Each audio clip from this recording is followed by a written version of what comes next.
Sa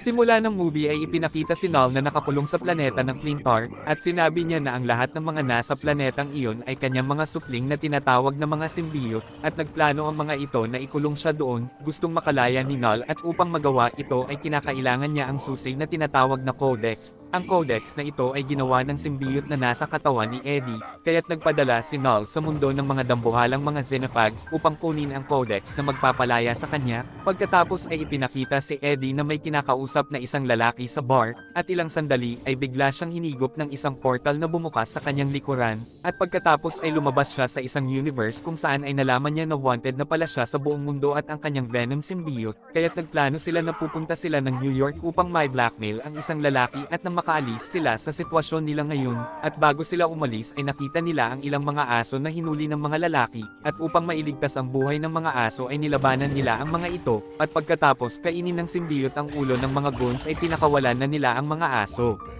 At makikita natin na nakita na sila ng isang Xenophags, pagkatapos ay ipinakita ang Area 51 na isang underground facility, at sa facility ay makikita natin ang scientist na si Dr. Teddy na nagpakulong ng mga symbiote na pumunta sa mundo, kasama ni Dr. Teddy ang sundalo na si Rex na dumating upang malaman kung bakit nagpuntahan sa mundo ang mga symbiote. Sinabi ni Teddy na di kayang mabuhay ng mga symbiote ng walang ibang nilalang, at dito ay malalaman natin na naghahanap pala si Teddy ng isang nilalang na makapagbibigay ng isang magandang relasyon sa mga symbiote, at hanggang ngayon ay hindi pa din siya nagtatagumpay sa misyon niyang ito. Pagkatapos ay nakatanggap siya ng isang balita na nakakita na sila ng isang lalaki na mayroong magandang relasyon sa mga symbiote, ngunit ayaw naman nitong magbigay ng mga impormasyon tungkol sa mga nilalang, kaya't binigyan siya ni Teddy ng ibang symbiote, at pagkatapos ay sinabi ng lalaki na ang lahat ng mga symbiote ay mga supling ng isang nilalang na ang pangalan ay Null, at dahil sa sobrang kalupitan ni Null kaya't gusto nitong patayin ang lahat ng mga symbiote. Ngunit lumaban sa kanya ang mga symbiote at kinulong siya ng mga ito. Gusto ni Null na makalaya kaya't kinakailangan nito ang susi na Codex, at upang makuha ang Codex ay nagpadala ng maraming mga Xenophags si Null sa mundo,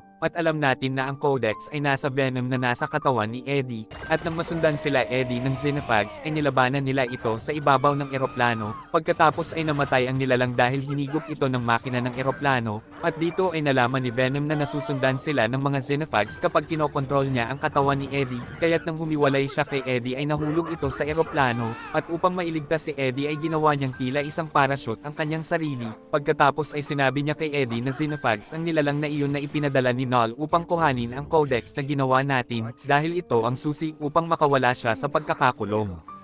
At mawawasak lang ang Codex kapag namatay ang isa sa atin, ngunit di maalala ni Eddie kung paano nga ba nila nagawa ang Codex, kaya't sinabi ni Venom na nagawa natin ito dati nung buhayin kita. Pagkatapos ay nakita na sila ng mga tauhan ni Rex kaya't tinugis sila ng mga ito. Sumisid si Eddie sa ilalim at nagpatangay sa agos upang makatakas siya sa mga sundalo, at nang masilaw si Venom ng net ay ginamit niya ang isang isda at isang palaka upang makatakas, at pagkatapos ay bumalik siya kay Eddie upang mailigtas niya ito mula sa pagkahulog sa falls, ngunit nang dahil sa kanilang pagsasanib kaya't natunton ng Xenophags ang Codex sa kanilang batok, inatake sila ng nilalang kaya't pinagbabaril ito ng mga sundalo at pagkatapos ay kinain sila nito, at nang dahil dito ay nakatakas si Eddie at nakita niya sila Martin at ang pamilya nito na nagkakamping, binigyan siya ng pagkain ni Martin at sinabi nito na papunta sila ng Area 51 dahil pangarap nila ang makakita ng mga alien. Sinabi ni Eddie na pwede ba akong makisakay sa inyo papunta ng New York, at agad namang pumayag si Martin sa kanya.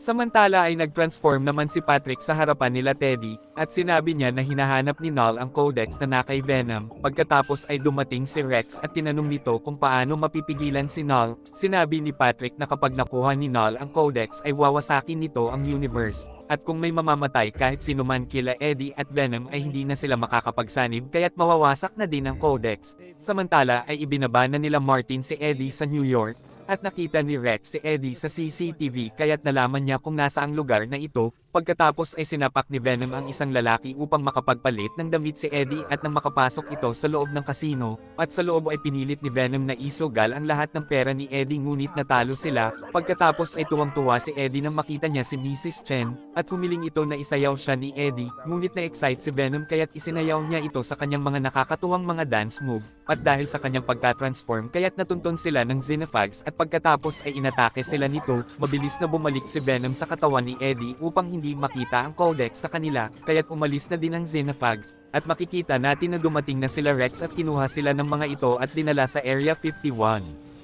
At nang magising si Eddie ay nakita niya si Patrick na inaakala niyang patay na, sinabi nito na ingatan mo ang Codex na wag makuha ni Null. Pagkatapos ay dumating sila Rex at gusto nitong barilin si Eddie upang tapusin na ang Codex ngunit pinigilan sila nila Teddy. At nang barilin ni Rex si Eddie ay kinontrol ni Venom si Dr. Sadie dahil kinuha pala niya ito kanina. Pagkatapos ay lumipat si Venom kay Eddie upang mailigtas niya ito, kaya't nang dahil dito ay sinugod sila ng Xenofags at winasak nito ang buong lab, at pagkatapos ay pinatay nito ang lahat ng mga sundalo ni Rex. Samantala ay agad na tumakas si Venom, inatake ni Patrick ang nilalang ngunit kinain siya nito, binuksan ni Sadie ang mga container ng mga symbiote upang matulungan si Venom, at nang makawala ang mga symbiote ay nagsilipatan sila sa mga tao doon at nilabanan nila ang Xenofags, ngunit napakalakas naman ng nilalang at pinagkakain sila nito. Samantala ay agad na umalis si Venom sa katawan ni Eddie kaya't hindi sila natunton ng Xenofags, at makikitang kinuha ni Teddy ang isang maliit na container na may symbiote at itinago niya ito. At habang pinagtutulungan ng mga symbiote at mga sundalo ang Xenofags ay tinulungan niya ang pamilya ni Martin mula sa pagkakahulog, pagkatapos ay umungol ng napakalakas ang Xenofags upang tawagin ang kanyang mga kasamahan, kaya't naging Venom ulit si Eddie at tumulong siyang makipaglaban, ngunit nang dahil sa dami ng mga nilalang na nagsidatingan ay tinalo sila ng mga ito, kaya't lubhading nasugatan si Venom at Eddie. Pagkatapos ay inilagay siya ni Venom sa isang helicopter at sinabi nito na may isang paraan lang upang talunin ang lahat ng mga Xenofags, at pagkatapos ay muli na naman siyang naging si Venom at nilapitan siya ng mga Xenofags, at makikitang kinapitan niya ang mga ito ng kanyang mga galamay, at pagkatapos ay nagpunta siya sa isang lugar na may napakatapang na asido, at ang plano pala ni Venom ay patayin ang mga Xenofags sa pamamagitan ng acid na ito, at pagkatapos ay inihagis niya si Eddie at tinagpan ng pintong may salamin, at sinenyasan niya si Rex na gawin na ang contamination process, kaya't bumuhos na ang mga asido kay Venom at mga Xenofags, kaya't namatay si Venom kasama ang mga nilalang. At nang mawala ng malay si Eddie ay pinasabog ni Rex ang hawak niyang granada kaya't nagkaroon ng malaking pagsabog doon, samantala ay binasag ni Teddy ang maliit na container na itinago niya kanina at nang maging isa siyang symbiote ay iniligtas niya si Sadie, at nagising na lang si Eddie sa ospital at nagpasalamat sa kanya ang isang senior officer nang dahil sa pagliligtas niya sa sangkatauhan mula sa mga alien, at pagkatapos ay pinalaya na siya nito sa lahat ng kanyang mga kaso upang makapamuhay na siya ng normal, ngunit sobrang miss naman niya si Venom. Pagkatapos ay tiningnan niya ang Statue of Liberty na gustong-gustong makita ni Venom, at makikita nating galit na sinabi ni Null na wawasakin niya ang buong universe. At dito na po nagtatapos ang ating movie. Mag-subscribe ka na po Lods para sa magagandang mga movie na katulad nito. Maraming salamat po sa iyong panunood at pagsuporta. Ingat po palagi Lods. God bless.